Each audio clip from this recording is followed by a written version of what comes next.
तो कल तो चला था भक्तमाल, तो इसलिए कल की सत्संग का सार तो क्या लिखा होगा किसी ने, तो अब गीता जी का शुद्ध पाठ करा देते हैं।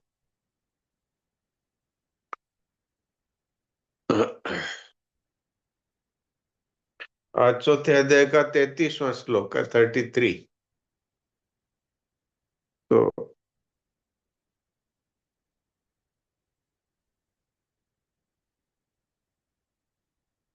कल भक्तमाल में कबीर जी की कथा चली थी। चौथे अध्याय का 33वां श्लोक है।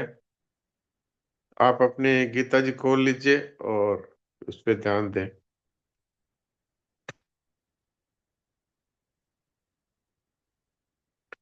श्रेयान् द्रव्यमयाद्यज्ञाज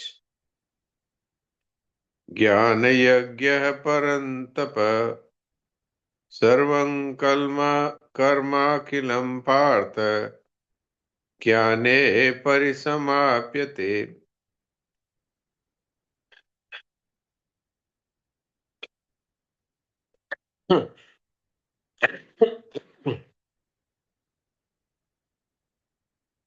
श्रेयान् द्रव्यमयाद्यज्ञाज ज्ञानयज्ञः परन्तप सर्वं कर्माखिलं पार्थ ज्ञाने परिसमाप्यते।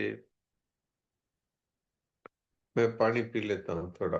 यस, वो गले में खरखराहट हो रही।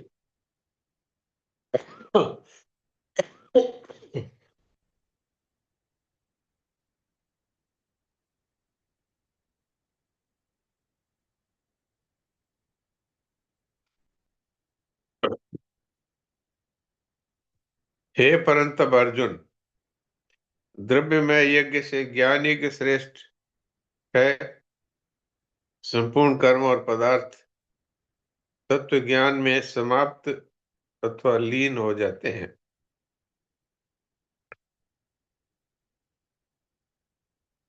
पहले कहे गए 12 यज्ञ द्रव्य यज्ञ है, तथा उनसे सबकी अपेक्षा यहाँ आगे कहा जाने वाला ज्ञान यज्ञ श्रेष्ठ है, क्योंकि ज्ञान होने पर संपूर्ण कर्म और पदार्थों से संबंध विच्छेद हो जाता है।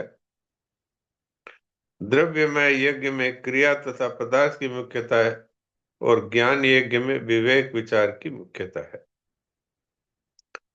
अब आप में से जो पाठ करना चाहे वो हाथ रेज कर दें, तो उनमें से कुछ को मौका मिल सकता है। हाँ, पिस्ता देवी बोलिए।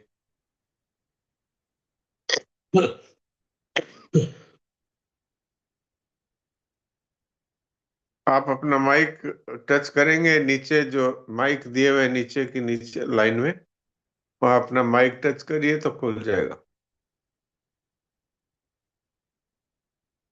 ठीक है, आप नहीं खोल पा रहे तो प्रीति से बात करते हैं। हाँ प्रीति, आप बोलो।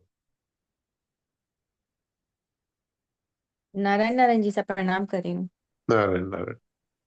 श्रेयान् द्रव्यमयाद् यज्ञात् ज्ञानयज्ञः परं तप सर्वं कर्माखिलं पार्थ ज्ञाने परिसमाप्यते। नारायण नारायण।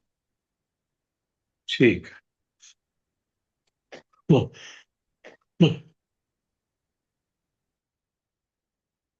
हाँ सुनील दास जी, आप बोलिए। राम राम महाराज जी। राम राम। श्रेयान् द्रव्यमयादज्ञाज ज्ञानयज्ञः परन्तप सर्वं कर्मखिलं पार्थ ज्ञाने परिसमाप्यते। सर्वम कर्म खिलम बोला, ये कर्मा खिलम है। नीचे वाली लाइन दोबारा बोलिए। सर्वं कर्मखिलं पार्थ ज्ञाने परिसमाप्यते। कर्मा खिलम बोले हैं कि कर्म खिलम बोले? कर्माखिलं पार्थ। ठीक है, ठीक। ठीक है प्रणाम फिर। महाराज जी। प्रणाम।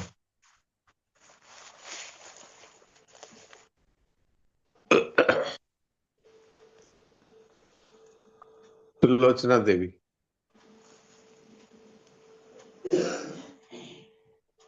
प्रणाम महाराज। प्रणाम। जयान्दर्वे मयाद यज्ञात् ज्ञान यज्ञ परन्तप सर्वं कर्माखिलं पार्थ ज्ञाने परिसमाप्यते। ठीक है। ज्योति। नारायण नारायण महाराज जी। अच्छा, आपका खुल हाँ गया, बोलिए। हाँ जी, 33वां श्लोक है ना महाराज जी? हाँ, 33वां। हाँ जी, नारायण। श्रेयोन द्रव्यमय्यद् यज्ञ ज्ञान यज्ञ परन्तप सर्वं कर्माखिलं पार्थ ज्ञाने परिसमाप्यते। ये आप जय पूरा बोल दिया, जय आधा है।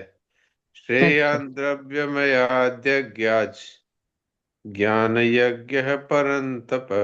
दोबारा हाँ बोलिए। जय। हाँ, श्रेयान् द्रव्यमयाद् यज्ञ ज्ञान यज्ञ परन्तप हाँ, अभी सर्वं। ठीक है, अभी ठीक है। हाँ ज्योति, अब बोलो। राम प्रणाम जी सा। राम राम।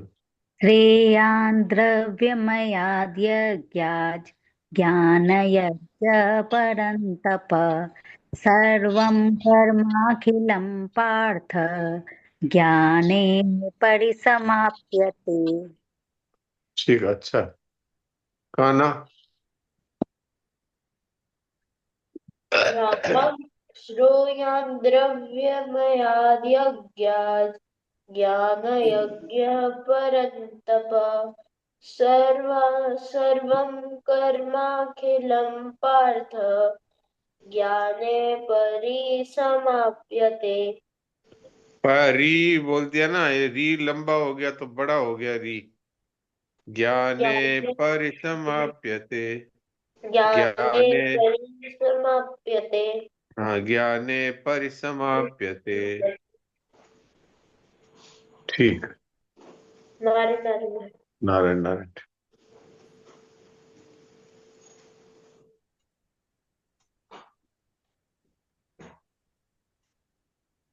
कमला देवी।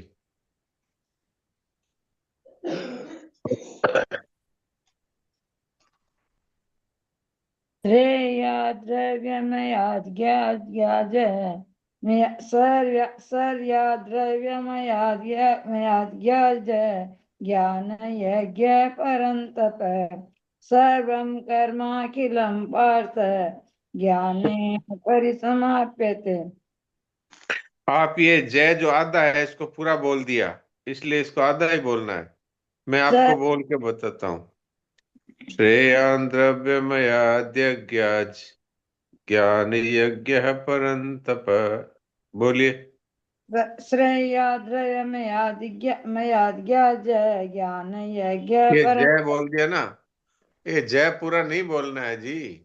श्रेया द्रव्यमयाद् ज्ञाज ज्ञान यज्ञ ये परन्तप। फिर आप जय ही बोल रहे हैं। चलिए, कोई बात नहीं, राम जी की मर्जी।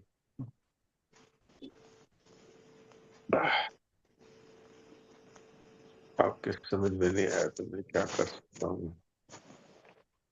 करना ही फर्ज है मेरा, तो आगे जो ठाकुर करते हैं वही होता है।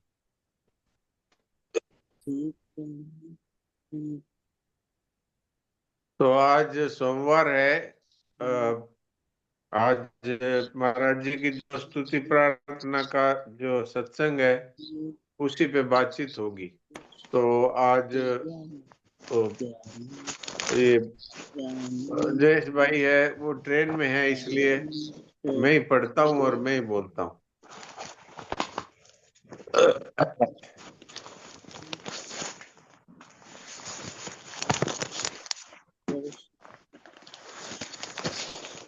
नारायण नारायण नारायण।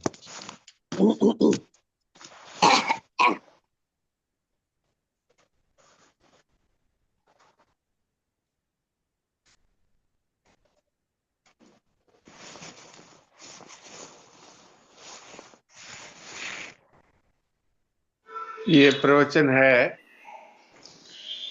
दिनांक 24/11/25 आज का, और ये हुआ था 18/12/1973। 18/12/1973। 1993 जी शाह। 1993, हाँ 93। मैं पढ़ दूं जी तो साहब? हाँ आप पढ़िए, ठीक। फिर मैं फिर ये मैं उसको एक्सप्लेन करूंगा। एक एक पैरा पढ़ते जाइए। ठीक है जी साहब। ये दिनांक 18/12/1993 प्रातः 5:18 का सत्संग है कोलकाता में। हाँ जी, हाँ जी। लालने ताड़ने मातुर्ना कारुण्यम यथार्भके तद्वदेव महेशस्य नियंतुर्गुण दोषयोः। जैसे बच्चे को प्रेम करने में और बच्चे की ताड़ना करने में क्रिया दो तरह की दिखते हुए भी माँ का हृदय एक ही रहता है। दोनों क्रियाओं में बच्चे का हित भरा हुआ रहता है। ऐसे ही भगवत प्रदत्त अनुकूल प्रतिकूल परिस्थितियां दो तरह की दिखते हुए भी दोनों में भगवान की कृपा एक समान ही रहती है। जैसी कृपा अनुकूलता में है, प्रतिकूलता में उससे कम कृपा नहीं है। भगवान की कृपा सब जीवों पर है, ऐसा पहले मान ले तो वैसा ही अनुभव हो जाएगा। हाँ ये बात है। तो आप अब इसमें देख लीजिए कि मूल बात क्या है। मूल बात है कि भगवान है वो सबके लिए जो भी परिस्थितियां भेजते हैं, वो परिस्थितियां उसके कल्याण के लिए भेजते हैं। हमको दिखती है कि ये हमारे धन चला गया तो इसमें हमारा क्या कल्याण है, हमारा क्या मंगल है, या हमारे बीमारी आ गई इसमें हमारा क्या मंगल है। लेकिन हमको पता नहीं है, वो भगवान को पता है कि इसमें क्या मंगल है।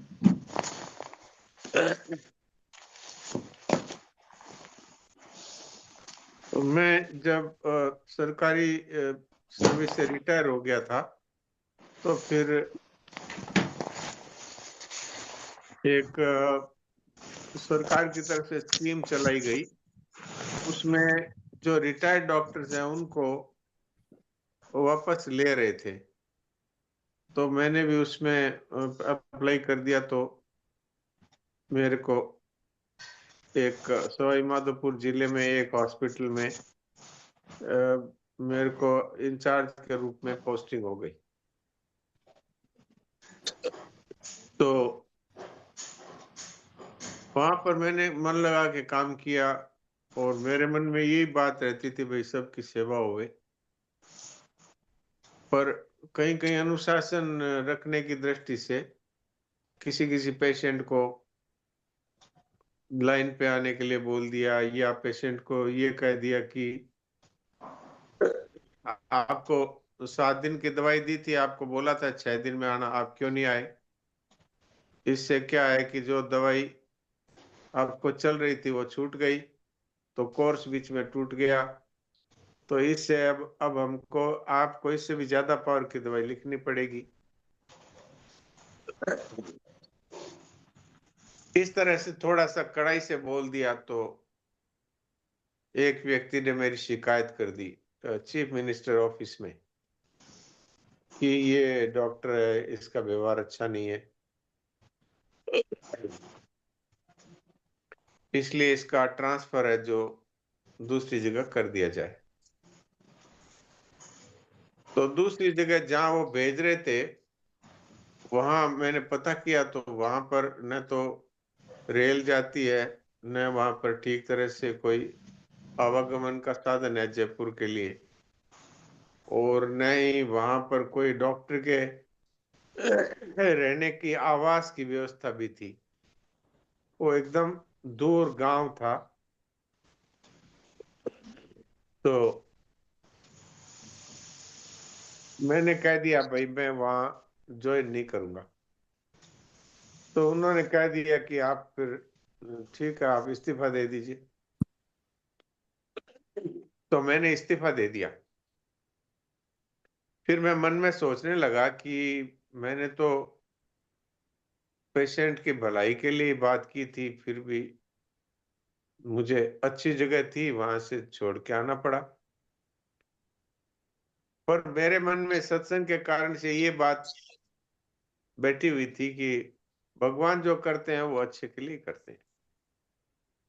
तो फिर कुछ ही समय में मेरे पास मेरे एक जानकार डॉक्टर का फोन आया कि विश फाउंडेशन में डॉक्टर की जरूरत है, तो जयपुर में ही है विश फाउंडेशन, तो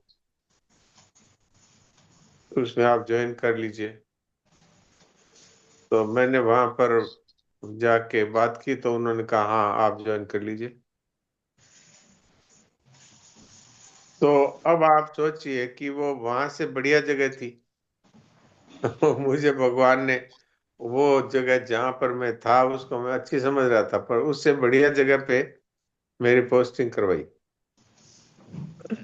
तो उस समय तो मुझे खराब लगा कि वहां पर आवास की व्यवस्था भी अच्छी थी और हॉस्पिटल भी नया था, बिल्डिंग भी अच्छी थी और आने जाने की सुविधा भी ठीक थी, सारी तो अच्छा ही लगा था मुझे।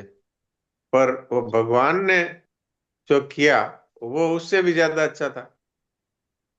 पर मुझे शुरू में ये लगा कि इस अच्छी जगह छूट गई, अब देखते हैं। तो ये मैंने उदाहरण इसलिए दिया कि हम लोग सोचते हैं कि भगवान ने ऐसा किया, इससे तो वो ही ठीक था, लेकिन हमें पता नहीं है कि कौन सा ज्यादा ठीक है हमारे लिए। भगवान हमारा अपमान करा देते हैं, परिवार के सदस्यों से ही अपमान करा देते हैं। तो हम सोचते हैं कि ओहो देखो क्या जमाना आ गया, और इनको जिनको हमने इतना सपोर्ट किया वही आज हमारा अपमान कर रहे हैं। लेकिन इसमें हमारा क्या भला है हमको पता नहीं है। एक भला तो साफ ही दिखता है कि उनके प्रति जो हमारी ममता थी वो हम छोड़ नहीं पा रहे थे, तो अब छूट गई कि ये तो हमारा अपमान कर रहे हैं, हमारे तो नहीं है भाई। तो भगवान के कितने तरीके हैं संसार से हमें किस तरह से ममता छुड़ाए, किस तरह से काम न छुड़ाए, ये हमें पता नहीं है। तो इसमें महाराज जी ने उदाहरण दिया है माँ का। जैसे माँ है वो बच्चे को डांटती है और थप्पड़ भी लगा देती है, और कभी कभी मिठाई भी दे देती है, पुचकार भी लेती है। तो माँ के हृदय में प्यार में कोई कमी नहीं है। जिस समय मारती है उस समय भी उसके प्यार है, प्यार के कारण ही मार रही है। और जब वो मिठाई देती है, पुचकारती है, तब भी प्यार है। ऐसे भगवान हमारे मन के विरुद्ध परिस्थिति भेज देते हैं, तब भी उनका हमारे प्रति प्यार है, हमारे मंगल के लिए भेजते हैं। और जब वो हमारे मन के अनुकूल परिस्थिति भेजते हैं तब भी उनका प्यार है। तो अगर ये बात हमारे समझ में आ जाए तो आज हमारे जीवन से दुख सदा के लिए मिट सकता है। फिर जिस परिस्थिति में रखें उसी में हमें आनंद है। क्यों? कि हमें पता है कि भगवान हमारा मंगल ही करते हैं। एक और इसके लिए मैंने एक सच्ची घटना पढ़ी थी।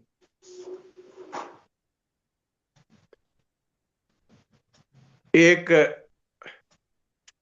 जर्मनी की बात है शायद ये। तो वहां पर एक चौड़ी नदी है, उस चौड़ी के नदी के इस पार वो लोग चढ़े थे, पति पत्नी दोनों। अभी थोड़े दिनों में उनका विवाह हुआ था और उनको वो नदी पार करके जाना था, जहां पर सामने वो जा रहे थे किसी किले को देखने के लिए। कोई पुराना फोर्ट था, किला था, उसको देखने के लिए जा रहे थे। तो मोटर बोट था वो नदी में इतना जोर से तूफान आया वहीं पे कि वो नाव है जो डगमगाने लगी, मोटर बोट। और उसने कह दिया, जो मोटर बोट का कैप्टन था, उसने कि भाई अब ये नाव तो हमारे बस में है नहीं, अब तो ये तूफान के साथ जा रही है, तो भगवान को याद कर लो जिसको करना है। तो उसकी पत्नी है वो बुरी तरह से रोने लगी, और भी यात्री सब लोग ओ गॉड सेव मी ऐसे करने लगे। लेकिन वो व्यक्ति है वो आराम से बैठा हुआ मुस्कुरा रहा था।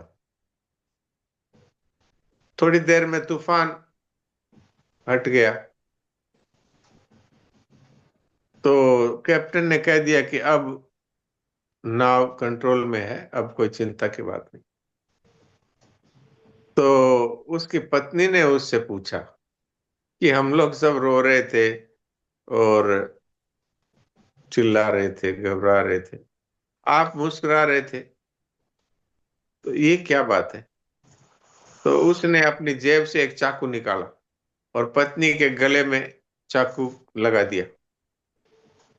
तो पत्नी हंसने लगी। तो कहा कि तुम हंस क्यों रही हो? बोले मुझे पता है कि आप मुझे प्यार करते हैं, आप मुझे मार नहीं सकते, इसलिए हंस रही हो। तो बोला यही मेरे हंसने का कारण है कि वो भगवान है, वो मुझसे प्यार करते हैं, तो वो नाव को डुबोना चाहते हैं, उसमें भी मेरा कल्याण है, और वो अगर नाव को सही रख रहे हैं तो उसमें मेरा कल्याण है। उनके द्वारा मेरा अमंगल हो नहीं सकता, इसलिए मैं हंस रहा था। बाकी लोगों को भगवान पे भरोसा नहीं था, इसलिए रो रहे थे, और तुम भी रो रही थी।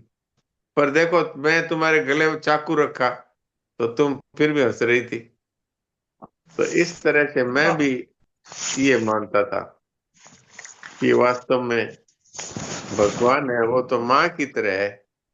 जैसे माँ बच्चे का अमंगल नहीं कर सकती, ऐसे ही भगवान मेरा कभी अमंगल नहीं कर सकते। तो अगर ये बात हमारे समझ में आ जाए तो फिर बताइए, क्या कभी हमारे जीवन में किसी प्रकार का दुख या चिंता या भय होगा? नहीं होगा। तो यही बात महाराज जी ने इस पैराग्राफ में कही है। आगे पढ़िए। संसार को प्राप्त करने की जितनी इच्छा है, भगवत प्राप्ति की इच्छा उससे प्रबल हो जाए तो भगवत प्राप्ति हो जाती है। भगवत प्राप्ति में केवल अपनी लालसा, उत्कट अभिलाषा की आवश्यकता है। भगवत प्राप्ति की इच्छा इतनी जोरदार हो जाए कि संसार की सब इच्छाएं उसमें विलीन हो जाएं। प्राप्ति के लिए क्रिया की मुख्यता नहीं है, भीतरी लालसा की मुख्यता है। ऐसी लालसा तब होती है जब दूसरी सांसारिक इच्छाएं खत्म हो जाए। जब तक दूसरी इच्छाएं साथ में रहती हैं, तब तक कोई इच्छा प्रबल नहीं होती है। एक ही साधे सब सधे, सब साधे सब जाए। आप देखिए, इसमें एक सरल बात बताई है महाराज जी ने परमात्मा की प्राप्ति की। जितनी कीमत में संसार की इच्छा करने से वस्तुएं मिलती है अथवा नहीं मिलती है, उतनी तेज इच्छा से यदि परमात्मा की लगन लग जाए तो परमात्मा की प्राप्ति अवश्य होती है। संसार की वस्तुओं की अगर हम तेज भी लगन रखें तो कोई जरूरी नहीं है कि हमको मिल ही जाए। लेकिन भगवान के लिए अगर हमारी लगन उतनी तेज हो जाए जितनी कि संसार की वस्तुओं को पाने में होती है, तो भगवान अवश्य मिल जाते हैं। अब उसमें ऐसी तेज लगन कैसे हो? कि तब होती है कि जब हम संसार की इच्छाओं को त्याग दें। जैसे हमारे पास में कुछ माताएं आती है बच्चों को दिखाने, तो वो हर माता यही मानती है मेरा बच्चा तो कुछ नहीं खाता। छोटे छोटे बच्चे होते हैं ना, तो वो कहती है मेरे बच्चे को भूख नहीं लगती, कुछ भी नहीं खाता है। तो हम उनसे डिटेल में पूछते हैं कि सुबह उठने से लेकर के और दोपहर तक की आप सारा बताओ कि बच्चा कुछ भी नहीं खाता है, तो हमें बताओ कि आप क्या उनको देते हो और क्या वो लेता है और क्या वो मना करता है। तो फिर वो बताती हैं कि सुबह उठते हैं तो उठने के बाद में हम बच्चे को मंजन और करा करके और फिर हम लोग जूस लेते हैं, तो बच्चे को थोड़ा जूस देते हैं। फिर उसके बाद हम लोग नाश्ता करते हैं, तो बच्चा है उसको बार बार कहते हैं नाश्ता कर ले, लेकिन वो नहीं करता, तो हम उसको थोड़ा ड्राई फ्रूट्स दे देते हैं, तो ड्राई फ्रूट खा लेता है। फिर उसके बाद में हम लोग भोजन बनाते हैं, तो इसको कहते हैं भोजन देने की कोशिश करते हैं, तो नहीं करता, तो थोड़ा बहुत नमकीन है या कोई ये हमारे पास बिस्किट्स रहते हैं ये दे देते हैं। तो फिर इसके बाद इसको भूख नहीं लगती। तो मैं उनसे ये कहता हूँ कि सुबह से इसने जूस ले लिया, फिर उसके बाद में मान लो आपने इसको थोड़ा दूध पिला दिया, फिर इसके बाद में थोड़ा बिस्किट्स खिला दिया, तो फिर इसको भूख कैसे लगेगी? आप एक बार उसको सुबह से जो कुछ दे रहे हो वो आप मत दीजिए, फिर इसको भूख लगेगी तब ये मांगेगा खुद ही। तो ऐसी बात हम लोगों के कि संसार की वस्तुओं की, व्यक्तियों की, परिस्थितियों की हम इच्छाएं रखते हैं। तो कबीर मनवा एक है, भावे जहां लगाए, भावे हरि के भक्ति कर, भावे विषय कमाए। तो चाहे तो हम संसार में इस मन को लगा दें और चाहे परमात्मा में लगा दें। अब दो नावों पे कैसे सवार हो सकते हैं? तो या तो आप संसार की इच्छाएं रखिए या परमात्मा की इच्छा रखिए। अगर आप थोड़ा थोड़ा कुछ संसार की इच्छाएं रखते रहेंगे तो परमात्मा की इच्छा प्रबल नहीं होगी। थोड़ी धन की इच्छा भी कर ली, थोड़ी मान की इच्छा भी कर ली, थोड़ी परिस्थिति बदलने की इच्छा कर ली, थोड़ा बिजनेस चलने की इच्छा कर ली, तो भगवान की इच्छा तीव्र कैसे होगी? जैसे बच्चों को थोड़ा थोड़ा कुछ खिलाते रहते हैं तो फिर उसको भूख नहीं लगती। ऐसे ही अगर भगवान की इच्छा एकमात्र इच्छा हो बस, और कुछ नहीं चाहिए। भाई जी का एक पद है, उसमें उन्होंने ये बात कही है कि अब तो एक तुम्हारे सिवा और कुछ भी सुहाता नहीं। तो फिर भगवान टिकते नहीं, भगवान फिर टिक नहीं सकते, वो आते ही। तो इसलिए भगवान कहते हैं अनन्य चेता सततम यो माम स्मृति नित्य तस्याहं सुलभ। मैं उसके लिए सुलभ हूं कि जो अन्य किसी प्रकार की इच्छा नहीं रखता, उसके लिए मैं सुलभ हूं। क्योंकि वो केवल एक मेरी इच्छा रखता है, इसलिए हर समय मेरा ही स्मरण करता है। अब हमें धन भी चाहिए, मान भी चाहिए, अनुकूल परिस्थितियां भी चाहिए, और साथ में भगवान भी मिल जाए तो ठीक है। तो हमारी प्राथमिक इच्छा क्या है कि जिसके बिना हमारा बेचैन हो गया मन? ऐसा हमारी कौन सी इच्छा है कि जब सब इच्छाओं का त्याग करके एक परमात्मा की इच्छा करेंगे, तब फिर परमात्मा हमें अवश्य मिल जाएंगे, और उतने ही मूल्य में मिल जाएंगे जितने मूल्य में संसार की वस्तुएं मिलती है। अब संसार की वस्तुओं में तो तब मिलेगी जब आपका प्रारब्ध होगा, नहीं तो नहीं मिलेगी। लेकिन परमात्मा तो प्रारब्ध से नहीं, वो तो केवल इच्छा मात्र से मिलते हैं। तो भगवान की इच्छा है, उससे भगवान मिल जाते हैं। पर केवल भगवान की इच्छा होनी चाहिए, अनन्य चेता, दूसरी फिर कोई इच्छा नहीं होनी चाहिए, तब भगवान मिलते हैं। अब ये बातें हम सुनते तो हैं, पर क्या हमारे मन में ऐसी तीव्र लगन है कि हमें परमात्मा ही चाहिए? अगर नहीं है तो हमें इन बातों को सुन करके और जीवन में ऐसा निश्चय करना चाहिए कि संसार में हमें कुछ मिले चाहे ना मिले, हमें परवाह नहीं, हमें तो केवल परमात्मा ही चाहिए, तो भगवान अवश्य मिल जाते हैं। ऐसा स्वामी जी महाराज ने ये बात यहाँ पर कही। तो अभी समय हो गया, इसलिए थोड़ा सा 1-2 मिनट बचे हैं, तो थोड़ी देर के लिए हम चिंतन और क्रिया से रहित होकर के और विश्राम करें, अर्थात मुख सत्संग करें।